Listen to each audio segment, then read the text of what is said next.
Hello everyone, welcome to PW only IAS.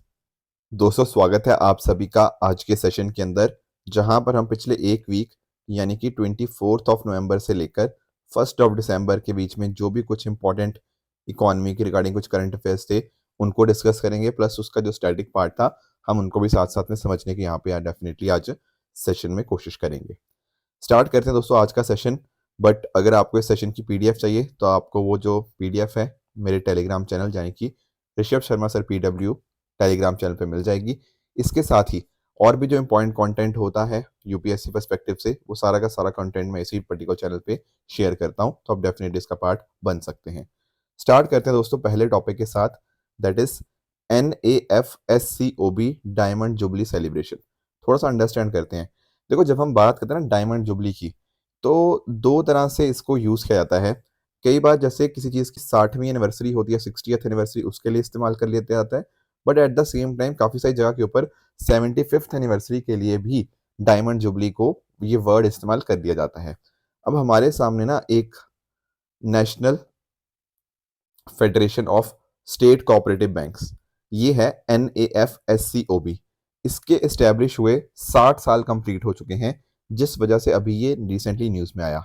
अब 60 साल complete हुए तो हमारे जो गृह मंत्री हैं अमित शाह जी, वो यहाँ पर गए। देखो, जो हमारे होम मिनिस्टर है ना अमित शाह जी, ये मिनिस्ट्री ऑफ होम अफेयर तो हेड करते ही करते हैं। उसके अलावा जो मिनिस्ट्री ऑफ कॉपरेशन है ना, वो भी इनके द्वारा ही हेड करी जाती है। ठीक है।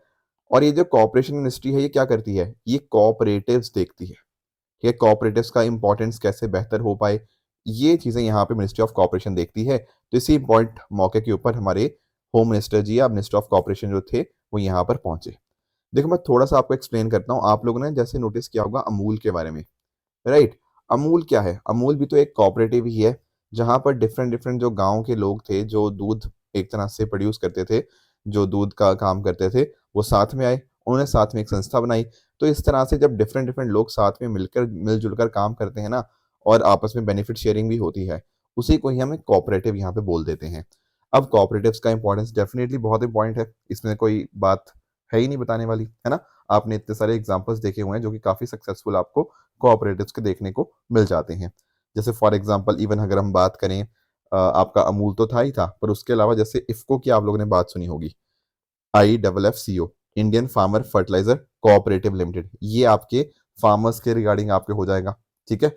उसी तरह से अगर हम बात करें, आपने क्रिप्को की बात सुनी होगी, कृषि भारती कोऑपरेटिव लिमिटेड हो गया। इस तरह से डिफरेंट डिफरेंट आपको कोऑपरेटिव देखने को मिल जाते हैं जो कि साथ में मिलकर आते हैं। लोग साथ में मिलकर आते हैं तो कहीं ना कहीं उनकी जो बार्गेनिंग पावर है वो भी बढ़ती है, उनको यहाँ पे बेनिफिट भी होता है।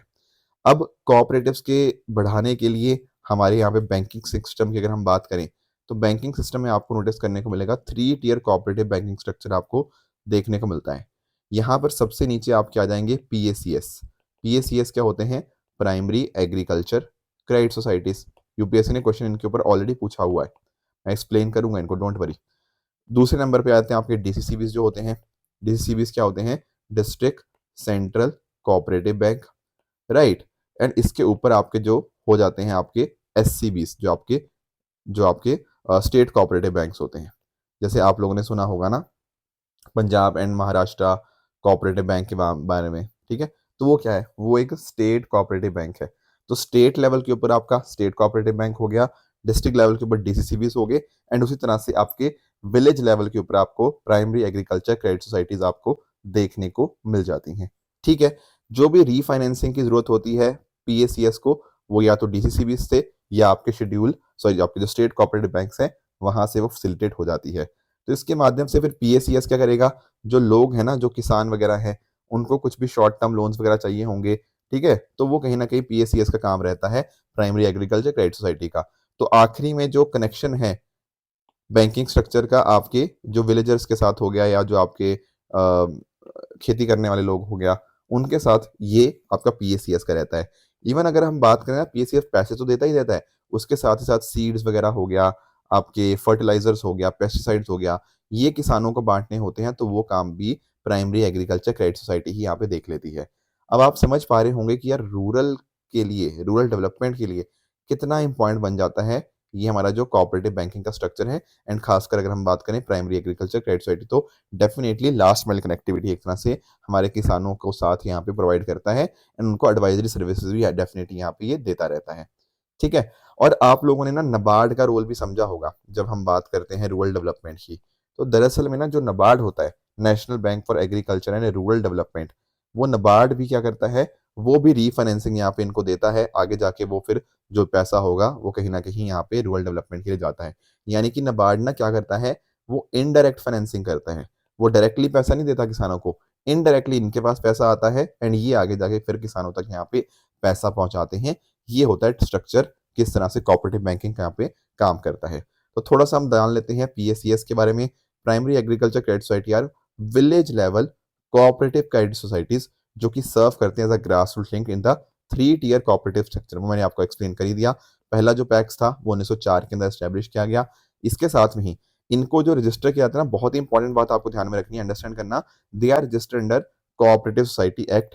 एंड इस वजह से उनको ना जो रिस्पेक्टिव स्टेट के जो आरओसीज होते हैं या आरसीएस कह सकते हो, रजिस्ट्रार ऑफ कोऑपरेटिव सोसाइटी, इनके द्वारा एडमिनिस्टर किया जाता है। कहने का अर्थ क्या है, जो पीएसीएस है ना वो आरबीआई के परव्यू के अंदर नहीं आते, उससे बाहर होते हैं। एंड ये आपके बैंकिंग रेगुलेशन एक्ट से नहीं गवर्न होते। तो कैसे गवर्न होते हैं, ये वाला जो मैंने आपको मैकेनिज्म बताया ना, state register of cooperative societies, इसके थ्रू यहाँ पर एडमिनिस्टर किए जाते हैं। आरबीआई के अंतर्गत ये नहीं आते। मैं किसकी बात कर रहा हूँ, पीएसीएस की। उसके अलावा दोस्तों बात करें आपके स्टेट कोऑपरेटिव बैंक्स की, डीसीबीस की बात करें, ये देखो होते तो रजिस्टर्ड आपके स्टेट कोऑपरेटिव सोसाइटी एक्ट के अंदर ही है, पर इनको रेगुलेट कौन करता है, आरबीआई। कहने का अर्थ क्या हुआ, ये जो ऊपर के दोनों है ना, ऊपर के दोनों ये देखना, इन दोनों को रेगुलेट करता है आपका रिजर्व बैंक ऑफ इंडिया, पर जो पीएसीएस है उनको रेगुलेट नहीं करता है आरबीआई। ये बात आपको पता होनी चाहिए। इसके अलावा रीफाइनेंसिंग का मैंने आपको बता ही दिया। And short term credit loans यहाँ पे प्रोवाइड करता है पीएसीएस। आपकी अलग अलग इनपुट सर्विसेज देता है, जैसे सीड्स वगैरह हो गया। ये सब मैंने आप लोगों के साथ डिस्कस कर ही लिया। अब यूपीएससी ने एक सवाल पूछा था, उसमें आप अंडरस्टैंड करना कि ज्यादातर पैसा जाता कैसे है किसानों तक। देखो ज्यादातर पैसा जो देने का काम है ना, वो दरअसल में आपके कमर्शियल बैंक्स का ही है। ये कमर्शियल बैंक्स मतलब आपके जैसे आपके एसबीआई हो गया, पंजाब नेशनल बैंक हो गया, इस तरह जो आपके कमर्शियल बैंक्स होते हैं, वो लगभग 73% ऑफ एग्रीकल्चर क्रेडिट यहाँ पे प्रोवाइड करते हैं। यानी कि कमर्शियल बैंकों का ज्यादा रोल है। पर आपके दिमाग में आएगा, सर फिर कोऑपरेटिव बैंक का क्या रोल रहा। आप तो कह रहे थे कोऑपरेटिव में पीएसीएस और बाकी देते हैं। देखो लोन ये लोग भी देते हैं, पर ज्यादा लोन कौन देता है, कमर्शियल बैंक। ये लोन ज्यादातर जो देते हैं ना, वो आपके छोटे किसानों को देते हैं, स्मॉल एंड मार्जिनल फार्मर्स। दरअसल में क्या होता है, आप ना कितना आपके पास जमीन है उसके हिसाब से फार्मर को क्लासिफाई किया जाता है। एक होता है मार्जिनल फार्मर। मार्जिनल फार्मर वो होता है जिसकी जो जमीन होती है वो 1 हेक्टेयर से कम होती है। स्मॉल फार्मर उसको बोलते हैं जिसकी जमीन 1 से 2 हेक्टेयर के बीच में होती है। फिर आपका जो मीडियम फार्मर होता है, उसकी जो ज़मीन होती है वो 2 से लेकर 10 हेक्टेयर के बीच में होती है। एंड जो लार्ज फार्मर होता है, उसकी जो ज़मीन होती है वो 10 हेक्टेयर से ज़्यादा होती है। राइट। तो टेक्निकली अगर देखा जाए तो ज़्यादातर जो लोन दिया जाएगा कौन देता है, वो कमर्शियल बैंक ही देता है। पर अगर मैं पहली 2 कैटेगरीज की बात करना, मार्जिनल एंड स्मॉल फार्मर्स की, यहाँ पर ज़्यादातर जो लोन दिया जाएगा वो दिया जाएगा by the cooperative banks and जो आरआरबीज होते हैं, रीजनल रूरल बैंक्स, उनके द्वारा यहाँ पर मेजर लोन छोटे किसानों को ज्यादा दिया जाता है। ये बात आपको पता होनी चाहिए।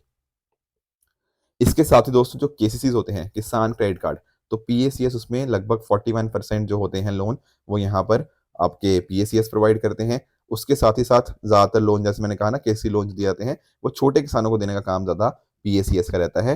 तो ये कुछ बातें थी जो आपको यहाँ पे पता होनी चाहिए थी।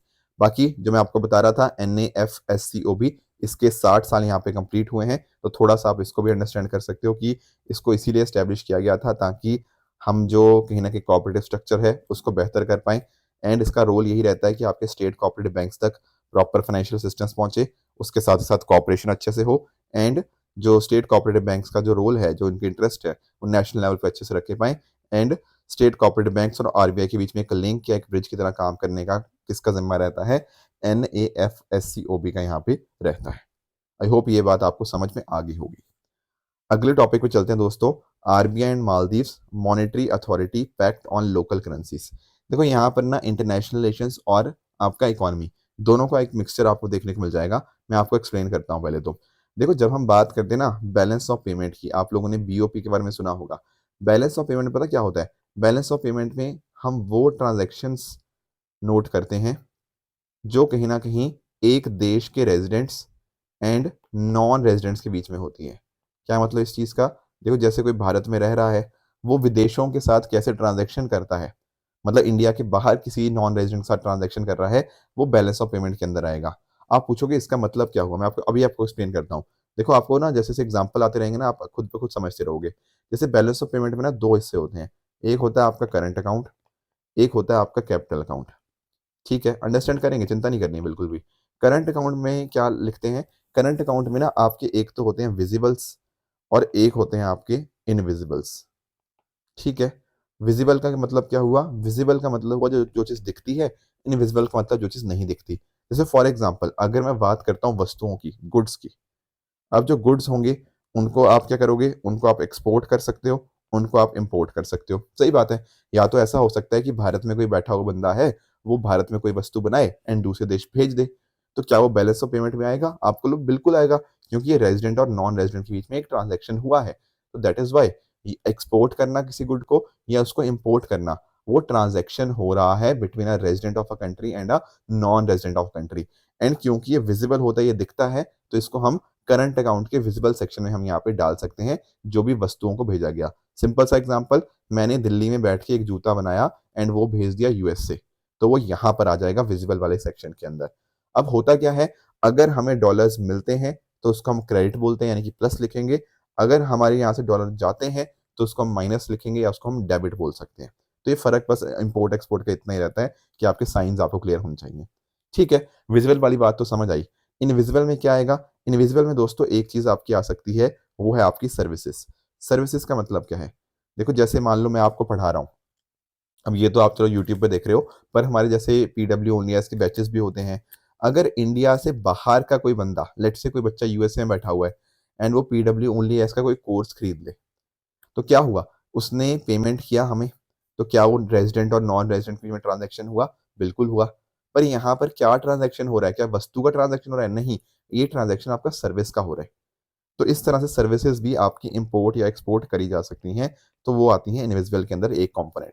और एग्ज़ाम्पल, अरे आप लोगों ने भी जैसे यूडेमी, कोर्सेरा या इस तरह से जो भी कुछ ऑनलाइन प्लेटफ़ॉर्म्स के ऊपर कुछ किया होगा, या फिर लेट्स से आपने हार्वर्ड से कुछ आप ऑनलाइन एमबीए कर रहे हो, anything of that sort.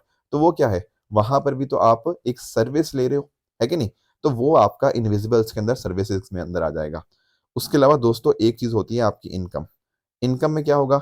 Let's say Ratan Tata जी, तो चलो अभी उनकी डेथ होगी, या लेट्स से कोई और एक्स-वाई-ज़ेड पर्सन है, कोई बिज़नेसमैन है। इसकी कोई कंपनी है दूसरे देश के अंदर, ठीक है? दूसरे देश के अंदर कोई कंपनी थी, वहाँ से कुछ इनकम आ रही है। Income in what sense? हो सकता है कुछ पर्टिकुलर कंपनी का कुछ उनको प्रॉफिट मिल रहा हो, कुछ डिविडेंड आ रहा हो, कुछ उन्होंने किसी को लोन दिया था देश के बाहर, उसका इंटरेस्ट आ रहा हो, तो ये सब इनविजिबल में आएँगे। यहाँ पे एसेट नहीं बात कर रहा, यहाँ पर मैं बात कर रहा हूँ सिर्फ़ और सिर्फ़ आने वाली इनकम की। या फिर एक कंपोनेंट इसका और हो सकता है आपके इनविजिबल के अंदर ही, वो होता है आपका जिसको हम बोलते हैं आपका आपका ट्रांसफ़र। जैसे ट्रांसफ़र के अंदर क्या एग्ज़ाम्पल आ सकता है? ट्रांसफ़र के अंदर एग्ज़ाम्पल आ सकता है, जैसे फॉर एग्ज़ाम्पल आपका कोई दोस्त, आपका रिश्तेदार है ना कोई बाहर, वो आपको बाहर से पैसा भेज रहा है, उसको हम बोलते हैं रेमिटेंस।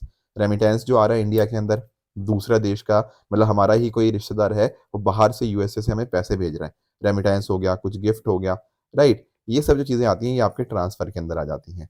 ये सारी जो चीज़ें हैं ना, जो अभी तक मैंने आपको डिस्कस करी, ये करंट अकाउंट का हिस्सा है। किसका हिस्सा है? करंट अकाउंट का। क्योंकि आप नोटिस करोगे यहाँ पर एसेट का ट्रांज़ैक्शन नहीं हुआ, है ना? कैपिटल अकाउंट में क्या करते हैं? कैपिटल अकाउंट में हम एसेट का ट्रांज़ैक्शन करते हैं। आप बोलोगे उसका क्या एग्ज़ाम्पल है? जैसे फॉर एग्ज़ाम्पल इन्वेस्टमेंट। इन्वेस्टमेंट किस तरह की? आप लोग नोटिस करते हो, हम लोग कई बार डिस्कशन करते हैं एफडीआई के बारे में, हम लोग बात करते हैं एफआईआई के बारे में, है ना? Foreign direct investment, foreign institutional investment या फंड पोर्टफोलियो इन्वेस्टमेंट आप इसको कह लीजिए। तो यहाँ पर क्या हो रहा है? ये इन्वेस्टमेंट आ रही है, यहाँ पर उसका कुछ शेयर होल्डिंग आ रही है ना? इन्वेस्टमेंट हुआ ना एफडीआई, तो किसी बाहर की कंपनी ने इंडिया में आके इन्वेस्ट कर दिया। अगर लंबे समय के लिए कर रहा है तो फॉरेन डायरेक्ट इन्वेस्टमेंट, वैसे 10% से ज़्यादा को एफडीआई बोलते हैं। और एफपीआई भी हो सकता है, मान लो शेयर्स वगैरह खरीदे, सिर्फ प्रॉफिट मेकिंग के लिए आ रहा है, तो वो भी एक इन्वेस्टमेंट हुआ, राइट? तो ये कैपिटल अकाउंट में आएगा। उसके साथ ही साथ दोस्तों, जैसे बोरोइंग्स होती हैं, जैसे उधार लिया, अब हो सकता है उधार कौन ले? हो सकता है उधार हमारी सरकार ले, जिसको हम सॉवरेन डेट बोल सकते हैं, सॉवरेन बोरिंग बोल सकते हैं। उसके अलावा हो सकता है एक्सटर्नल कमर्शियल बोरिंग, जो ईसीबीज़ होती हैं, कुछ प्राइवेट इंडिविजुअल्स, प्राइवेट कंपनीज़ का लोन दिया जाता है, वो आपका यहाँ पे आ जाएगा। उसके अलावा एक आखिरी कंपोनेंट जो रहता है, कुछ बैंकिंग के रिगार्डिंग रहता है, स्पेशली अगर मैं बात करूँ, जैसे एनआरआई अकाउंट्स होते हैं, हमारी सरकार के साथ हमारे जो एनआरआईज है ना, वो अकाउंट खुलवा सकते हैं इन द फॉरेन करेंसी, वो यहाँ पे आ जाते हैं। तो आप एक चीज़ अंडरस्टैंड कर पा रहे हो, कैपिटल अकाउंट के अंदर वो चीज़ें आनी है जो कहीं ना कहीं एसेट्स के अंदर ट्रांजेक्शन की बात कर रहे हैं, है ना। और यहाँ पे करंट अकाउंट के अंदर बाकी सारी चीज़ें आ रही हैं। तो इस तरह से आपका बीओपी, बैलेंस ऑफ पेमेंट, आपको यहाँ पे देखने को मिलता है। चलो सर, ये बात तो क्लियर हुई। अब हुआ पता क्या है, हुआ दरअसल में ये है कि भारत और मालदीव्स, यानी कि भारत की तरफ से आरबीआई और मालदीव्स की तरफ से उनकी जो मालदीव्स की मॉनेटरी अथॉरिटी है, इन्होंने एक पैक्ट साइन किया है। क्या पैक्ट साइन किया है, किस तरह से लोकल करेंसीज का हम इस्तेमाल कर सकते हैं क्रॉस बॉर्डर ट्रांजेक्शन के लिए। क्रॉस बॉर्डर का अर्थ क्या है, एक देश से दूसरे देश में जब कोई सामान जाएगा, उस ट्रांजेक्शन की हमें बात हो रही है, वहां पर हम लोकल करेंसी का इस्तेमाल करेंगे, डॉलर का इस्तेमाल नहीं करेंगे। तो इंडियन रुपी का इससे कहीं ना कहीं यूज बढ़ेगा, और जो मालदीव का है, मालदीवियन रुपया, उसका यहाँ पे इस्तेमाल बनेगा। किस चीज़ के लिए यहाँ पे होगा, देखो एक तो है करंट अकाउंट ट्रांजेक्शन्स के लिए, यानी कि कल को आपको कुछ वस्तु भेजनी हो, आपको कुछ सर्विस है, इनकम है, ट्रांसफर है, ये सब चीज़ों के लिए ट्रांजेक्शन्स होंगी ना, वो सारी की सारी आप इन करेंसीज के बीच में कर सकते हो, मतलब उसमें डॉलर का इस्तेमाल नहीं होगा। कैपिटल अकाउंट के अंदर कुछ एक रिस्ट्रिक्शंस हैं, 100% परमिसिबल नहीं है। कुछ जगह के ऊपर आप कैपिटल अकाउंट के लिए आप इन करेंसीज का इस्तेमाल कर सकते हो, बाकी और जो आपकी एग्रीमेंट होगी उसके हिसाब से वहां पर इस्तेमाल किया जा सकता है, यानी सब जगह नहीं कर जा सकता, पर काफी सारी चीजें यहाँ पे अलाउ कर दी गई हैं। तो इसको हम बोलते हैं क्या, लोकल करेंसी सेटलमेंट सिस्टम, क्योंकि यहाँ पे सेटलमेंट यूएस डॉलर के अंदर नहीं हो रहा, यहाँ पर सेटलमेंट जो भी हो रहा है, कंट्रीज आपस में अपनी करेंसीज के अंदर यहाँ पे सेटलमेंट कर रही हैं। तो एक बायलेटरल एग्रीमेंट हो गया, दो देशों के बीच में यहाँ पे एक समझौता हमें यहाँ पे देखने को मिल जाएगा। इससे कहीं ना कहीं आप नोटिस करोगे, इससे आपकी जो ट्रांजैक्शन कॉस्ट है वो कम होगी, plus at the same time foreign exchange risk यहाँ पे कम हो जाएगा, क्योंकि आप लोकल करेंसी के अंदर ट्रांजैक्शन कर रहे हो, ना कि डॉलर्स के अंदर। तो फॉरेक्स रिस्क जो होते हैं ना, वो कहीं ना कहीं यहाँ पे कम हो जाते हैं। एंड इसके साथ ही साथ दोनों देशों के बीच जो व्यापार होता है, जो ट्रेड होता है, वो भी यहाँ पे इंक्रीज होता हुआ देखने को मिल जाएगा। अब आपके दिमाग में आएगा, सर इंडिया ने और किसी देश के साथ भी ऐसा किया हुआ है? द आंसर इज यस, हमने यूएई के साथ यहाँ पे ये चीज़ एस्टेब्लिश करी हुई है। एंड बाकी हम और काफ़ी देशों के साथ भी कोशिश कर रहे हैं, जैसे for example middle eastern countries, African, south east Asian countries, उनके साथ भी हम यहाँ पे ये चीज़ की कोशिश कर रहे हैं। पर ऑलरेडी यूए के साथ जो ये चीज़ एस्टेब्लिश है ही है, और इसके बेनिफिट्स भी आप सब लोग समझ ही गए होंगे। इससे कहीं ना कहीं ट्रेड प्रमोट होगा आपका, दोनों देशों के बीच में जो करेंसी पेयर मार्केट है, आईएनआर टू जो मालदीवियन रुपया करेंसी है, वो बढ़ेगा। And cost and time efficiency होगी, क्योंकि सेटलमेंट टाइम कम लगेगा, तो ट्रांजैक्शन कॉस्ट भी कहीं ना कहीं कम हमें देखने को मिल जाएगी। एंड इससे दोनों देशों के बीच में जो रिश्ते होंगे ना, वो भी अपने आप में बेहतर होते रहेंगे। तो ये कुछ पॉइंटर्स थे जो आपको यहाँ पे अच्छे से पता होने चाहिए। दोस्तों अगला टॉपिक भी ना दरअसल में हमारा कोऑपरेटिव्स के बारे में ही है। देखो कोऑपरेटिव्स तो मैंने आपको समझा ही दिया अच्छे से, हमने उसका जो 3 टियर स्ट्रक्चर था वो भी डिस्कस करा। अब हुआ क्या दरअसल में, नई दिल्ली के अंदर ना 25 से लेकर 30 नवंबर के बीच में एक global conference of international cooperative alliance, ये हमें देखने को मिली ही 25 से 30 नवंबर के बीच में। थोड़ा सा अंडरस्टैंड करते हैं कि इसमें हुआ क्या। इसमें देखो, एक तो पहले जो भूटान के प्राइम मिनिस्टर है ना, वो यहाँ पे आए थे। एंड उन्होंने यहाँ पे बात करी कि इंडिया की काफ़ी सपोर्ट रही इसको डेवलप करने के लिए, जलेफू माइंडफुलनेस सिटी। ये दरअसल में ना भूटान के अंदर आपको एक शहर का नाम, आपको सिटी देखने को मिल जाती है। यहाँ पर इंडिया काफ़ी अच्छा काम कर रहा है वहाँ के इंफ्रास्ट्रक्चर को बेहतर करने के लिए, है ना। तो ये जो आपकी सिटी है ना, ये भूटान का सबसे बड़ा कोऑपरेटिव प्रोजेक्ट है। कोऑपरेटिव आप समझ ही गए होंगे कि किस तरह से साथ में मिलकर आपके अलग अलग लोग यहाँ पे साथ मिलकर यहाँ पे काम करते हैं एक कॉपरेशन के माध्यम से। जैसे मैंने आपको अमूल का एग्जांपल दिया ना, तो सेम वही चीज़ यहाँ पे हमें देखने को मिल जाएगी। और इस पर्टिकुलर कॉन्फ्रेंस का जो थीम था, या जो अलायंस का इस बार का जो थीम था, that was cooperatives build prosperity for all. थोड़ा सा देखते हैं तो यहाँ पर हुआ क्या है। यहाँ पे कुछ हाइलाइट्स जो इस पर्टिकुलर कॉन्फ्रेंस की वो ये थी कि भारत की कोशिश ये रहेगी कि अगले 3 साल के अंदर ना 2 लाख नई पैक्स हम स्टैब्लिश करें। मैंने लेक्चर की स्टार्टिंग में ही आपको पैक्स की इंपॉर्टेंस में बता चुका हूँ। छोटे किसानों को यहाँ पे लोन अच्छे खासे नंबर्स में दिया जाता है। तो अगर हम देश भर में इस तरह से 2 लाख नई और पैक्स स्टैब्लिश करने की बात कर रहे हैं, उससे किसानों को जो पैसा होगा वो और आराम से यहाँ पे मिल पाएगा। इसके साथ ही साथ हर विलेज पंचायत जो भारत के अंदर है, वहाँ पर एक कोऑपरेटिव सोसाइटी होनी चाहिए, जिसका फोकस रूरल डेवलपमेंट के ऊपर होना चाहिए।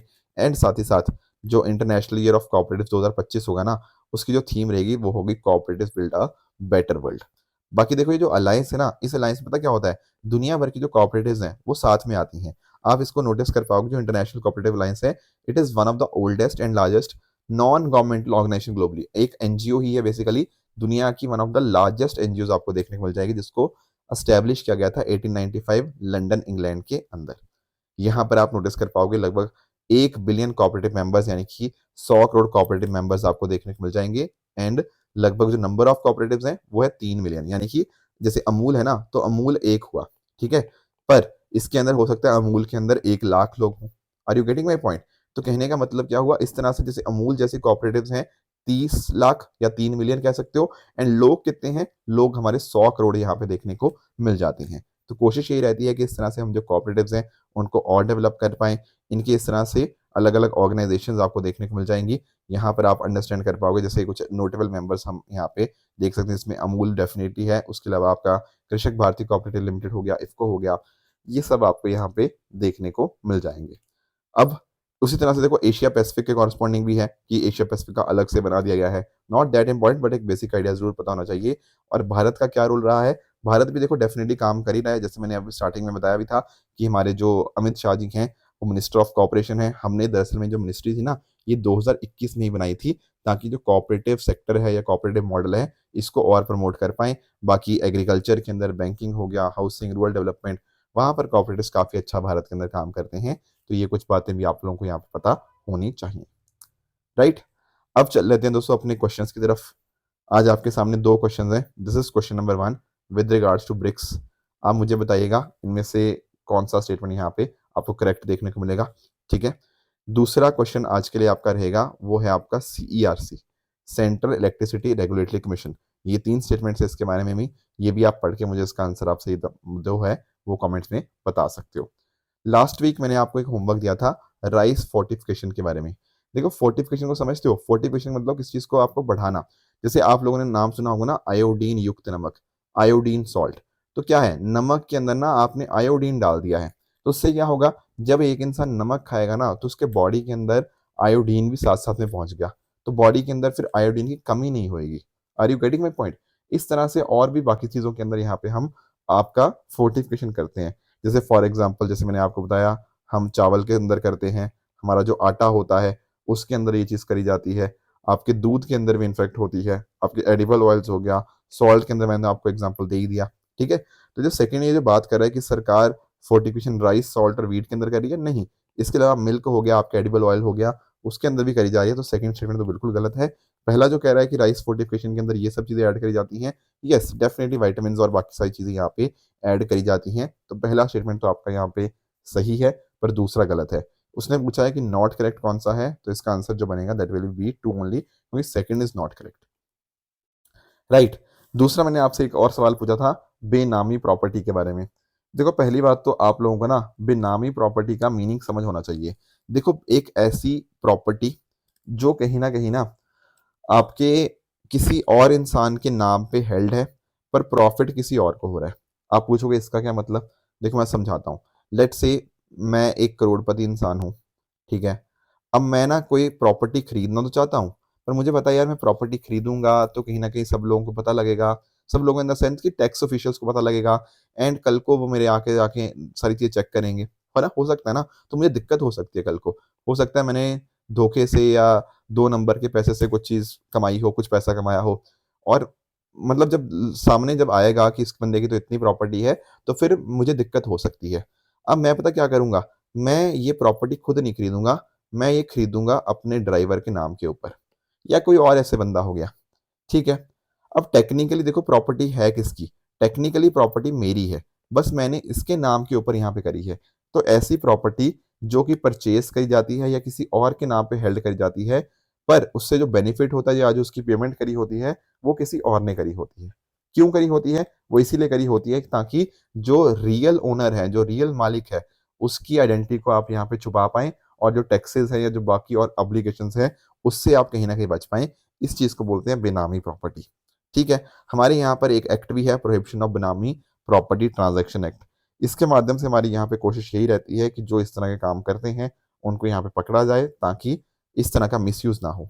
अब यहाँ पर पहला स्टेटमेंट कह रहा है कि बेनामी प्रॉपर्टी, एक प्रॉपर्टी ट्रांजैक्शन को तब हम बेनामी नहीं मानेंगे अगर ओनर को अवेयर ही नहीं है इस पर्टिकुलर ट्रांजैक्शन के बारे में।